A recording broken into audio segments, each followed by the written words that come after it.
Bismillahirrahmanirrahim. Assalamualaikum warahmatullahi wabarakatuh. Selamat pagi buat anak-anakku sekalian. Perkenalkan, nama Bapak Deden Ridwan, yang mana pada kesempatan ini di pagi yang cerah ini Bapak akan memaparkan yaitu materi MPLS tentang pendidikan karakter. Nah, sebelum dimulai, Bapak mau tanya dulu nih, gimana kabar buat kalian semuanya? Mudah-mudahan disehatkan dan juga jangan lupa tetap mematuhi protokol kesehatan yang 5M. Mudah-mudahan kita doakan semuanya, mudah-mudahan pandemi ini dapat segera selesai supaya kita bisa nanti bertatap muka ya. Mudah-mudahan, sekali lagi mudah-mudahan wabah ini cepat diangkat oleh Allah Subhanahu wa Ta'ala. Amin ya Allah. Nah, langsung saja kita ke materi tentang pendidikan karakter. Kalian pasti pernah mendengar tentang apa itu karakter dan apa sih pengertian dari pendidikan karakter itu. Yang jelas bahwa sejak beberapa tahun yang lalu untuk penilaian di rapot itu ada yang namanya penilaian secara karakter ya. Jadi pengertian pendidikan karakter itu yaitu penguatan pendidikan moral atau pendidikan karakter atau character education dalam konteks sekarang itu sangat relevan untuk mengatasi krisis moral yang sekarang melanda di negara kita. Krisis tersebut antara lain berupa meningkatnya pergaulan bebas, maraknya kekerasan terhadap anak-anak dan remaja, kejahatan terhadap teman atau yang kita sebut yang sering dengar yang istilah bully. Terus juga ada pencurian, terus kebiasaan mencontek. Nah, terus juga penyalahgunaan obat-obatan, pornografi. Itu merupakan contoh permasalahan karakter yang dialami oleh kita atau bangsa, khususnya generasi penerus bangsa pada saat ini. Nah, di situ pentingnya pendidikan karakter itu di situ. Jadi menurut Kona, yaitu seorang peneliti, bahwa karakter berkaitan dengan konsep moral atau sikap moral dan perilaku moral atau moral behavior. Berdasarkan ketiga komponen ini dapat dinyatakan bahwa karakter yang baik didukung oleh pengetahuan tentang kebaikan. Jadi intinya bahwa keinginan untuk berbuat baik dan melakukan perbuatan kebaikan itu merupakan konsep yang berkesinambungan untuk penguatan sebuah karakter ya. Nah, ada juga beberapa ahli mengatakan bahwa pendidikan karakter itu adalah cara berpikir dan berperilaku yang menjadi ciri khas setiap individu untuk hidup dan bekerja sama baik dalam lingkup keluarga, masyarakat, bangsa maupun negara. Itu pendidikan karakter menurut Suyanto. Jadi ada beberapa peneliti yang concern terhadap pendidikan karakter yang mendefinisikan pendidikan karakter itu menurut pemikiran mereka masing-masing. Ada juga pendidikan karakter menurut Kertajaya, yaitu karakter adalah ciri khas yang dimiliki oleh suatu benda atau individu. Yang jelas bahwa karakter itu tiap orang itu mempunyai ciri atau karakter yang berbeda-beda. Oke. Terus juga ada pengertian pendidikan karakter menurut psikologi. Jadi Menurut kaum psikologi, karakter adalah kepribadian yang ditinjau dan titik tolak etis atau moral, misalnya kejujuran seseorang, dan biasanya berkaitan dengan sifat-sifat yang relatif tetap. Jadi pada intinya adalah nilai-nilai dalam pendidikan karakter itu ada 18 poin. Pertama adalah religius. Religius itu berarti kita mengimani akan Tuhan, ya. Yang kedua adalah jujur. Ketiga adalah toleransi, saling menghargai antar umat.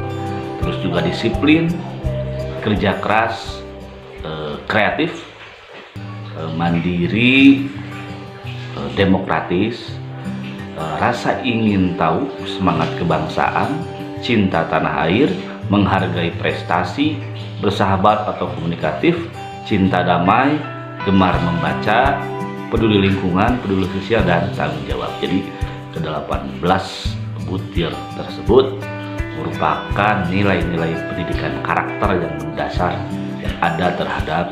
yang ada pada individu setiap orang, ya. Nah, pendidikan karakter itu telah menjadi perhatian berbagai negara dalam rangka mempersiapkan generasi yang berkualitas. Jadi bukan hanya untuk kepentingan individu warga negara, tapi juga untuk warga masyarakat yang secara keseluruhan, ya. Jadi pendidikan karakter itu dapat diartikan sebagai the deliberate act of all dimension of school life to foster optimal character development, ya. Jadi usaha kita secara sengaja dari seluruh dimensi kehidupan sekolah atau madrasah untuk membantu pembentukan karakter secara optimal. Nah, pendidikan karakter memerlukan metode khusus yang tepat agar tujuan pendidikan dapat tercapai. Di antara metode pembelajaran yang sesuai adalah metode keteladanan, pembiasaan, dan metode pujian dan hikmah. Jadi maksudnya adalah kalau keteladanan berarti adalah kita mencontoh dan memberikan contoh terhadap orang lain, sikap terpuji, ya. Terus juga yang kedua adalah pembiasaan. Jadi setelah dicontoh dan kita membiasakan diri untuk bersikap jujur, disiplin, maka ketika sudah terbiasa, maka untuk melakukan di luar itu menjadi sulit karena sudah terbiasa melakukan hal-hal yang baik seperti yang tadi Bapak dapat.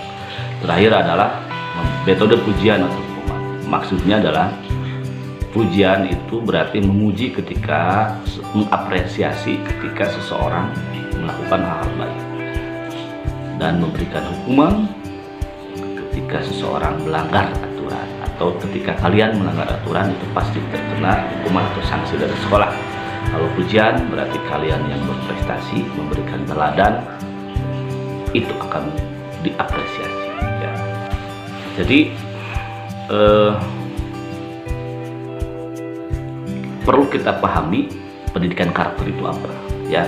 Jadi pendidikan karakter adalah pendidikan budi pekerti plus, yaitu yang melibatkan aspek pengetahuan atau kognitif, perasaan atau feeling, dan tindakan atau action, ya. Jadi menurut Thomas Lickona, tanpa ketiga aspek ini maka pendidikan karakter tidak akan efektif. Jadi ketiga aspek itu apa saja? Pertama adalah aspek pengetahuan atau kognitif, perasaan atau feeling, dan ketiga adalah aspek tindakan atau action, ya. Jadi ketiga aspek ini saling berkaitan, ya. Jadi dengan pendidikan karakter yang diterapkan secara sistematis dan berkelanjutan, seorang anak akan menjadi cerdas emosinya. Jadi kecerdasan emosi, ya. Kecerdasan emosi ini adalah bekal penting dalam mempersiapkan anak menyongsong masa depan. Karena seseorang akan lebih mudah dan berhasil menghadapi segala macam tantangan kehidupan, termasuk tantangan untuk berhasil secara akademis. Jadi ya, kalau misalkan mempunyai kecerdasan secara emosional, orang itu akan berpikir sebelum bertindak. Jadi akan melakukan hal yang menurut dia baik. Jadi akan ketika misalkan kecerdasan emosionalnya sudah bagus, ketika akan menyontek maka secara batin itu akan menolak untuk melakukan hal tersebut ya. Nah, terdapat 9 pilar karakter yang berasal dari nilai-nilai luhur universal, yaitu apa saja? Pertama adalah karakter cinta Tuhan dan segenap ciptaannya. Kedua adalah kemandirian dan tanggung jawab. Ketiga, kejujuran, amanah atau diplomatis. Keempat, hormat dan santun. Kelima, dermawan, suka tolong menolong dan gotong royong. Keenam, percaya diri dan bekerja keras. Ketujuh, kepemimpinan dan keadilan. 8, baik dan rendah hati. 9, karakter toleransi, kedamaian dan kesatuan. Nah, untuk yang nomor 9 itu sangat penting sekali, bagaimana kita menghargai perbedaan ya, toleransi untuk menciptakan sebuah kedamaian dan mempererat tali persatuan. Jadi Indonesia itu hadir karena perbedaan, dan karakter itu sudah mengakar terhadap generasi pendahulu yang diwariskan masa kini, dan sekarang problem untuk toleransi itu harus kita lebih tingkatkan lagi, karena dengan toleransi akan terciptanya perdamaian dan mempererat tali persatuan ya. Nah, terus apa dampak pendidikan karakter? Dapat pendidikan karakter secara keberhasilan akademik. Beberapa penelitian bermunculan untuk menjawab pertanyaan ini. Ringkasan dari beberapa penemuan penting ini diterbitkan sebuah buletin, yaitu Karakter Educator, yang diterbitkan oleh Karakter Education Partnership. Jadi dalam buletin yang ini dijelaskan bahwa peningkatan motivasi siswa sekolah dalam meraih prestasi akademik pada sekolah-sekolah yang menerapkan pendidikan karakter. Jadi kelas-kelas secara komprehensif terlibat dalam pendidikan karakter menunjukkan adanya penurunan drastis pada perilaku negatif yang dapat menghambat keberhasilan akademik. Jadi ingat bahwa ketika kita jujur, ketika kita berani disiplin, maka itu akan lebih meredam dan menekan tingkat perilaku negatif. Jadi ketika perilaku negatif itu meningkat, apa yang terjadi? Prestasi akademik tidak tercapai ya. Karena apa? Karena sekarang itu dinilai itu tidak hanya sebatas nilai saja, tapi lebih seorang guru itu akan menilai seseorang anak itu dari segi karakternya. Dia cerdas, dia pintar, tapi karakternya jelek, berarti kecerdasan emosionalnya masih rendah. Maka dari itu nilainya pun dalam rapot itu bakalan jelek ya. Nah, itu dampaknya. Oke, jadi sekali lagi, ketika kalian sudah masuk di SMP dan Mayanti, kalian coba mulai membangun karakter-karakter yang baik yang tadi sudah Bapak jelaskan, yaitu disiplin, jujur dan sebagainya. Jadi kalau karakter yang baik akan menimbulkan atau akan menghasilkan prestasi akademik ya. Jadi itu mempengaruhi sekali. Jadi sekali lagi Bapak ucapkan selamat datang di SMP Dharma Yanti. Berikan prestasi dan berkarakterlah yang baik sesuai dengan karakter siswa ya. Bapak tutup saja pemaparan hari ini tentang pendidikan karakter. Mudah-mudahan bermanfaat dan bisa diterapkan di dalam kehidupan kalian sehari-hari. Wallahul muwaffiq ila aqwamit thoriq. Wassalamualaikum warahmatullahi wabarakatuh.